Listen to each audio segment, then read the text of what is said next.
maamulka Puntland ayaa waxa ay ka warbixiyeen rag la rumaysan yahay inay ka tirsan yihiin al-shabaab oo weerar ku qaaday saldhig ciidamada Puntland ay ku lahaayeen gobolka Bari. warkan Boosaaso waxa ka soo diray wariyahayaga Xuseen Cabdi Madar. dagaal qaraar ayaa saaka aroortii ka dhacay deegaanka af urur ee duleedka buuraha galgala. dagaalkaas ayaa dhex maray ciidamada daraawiishta dawladda Puntland iyo kuwa ka tirsan ururka al-shabaab. weerarkaas ayaa ahaa mid gaadmo ah oo ay soo qaadeen ururka al-shabaab. weerarkan ayaa la soo sheegayaa inay ku dhinteen askar ka tirsan ciidamada daraawiishta iyo kuwa ka mid ah ururka al-shabaab ee iyagu weerarku soo qaaday.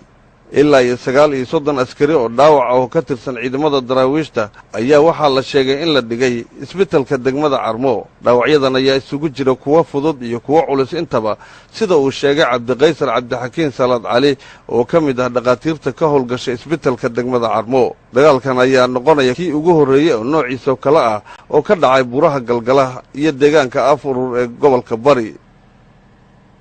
Xuseen Madar, TV-ga Somali News, Boosaaso.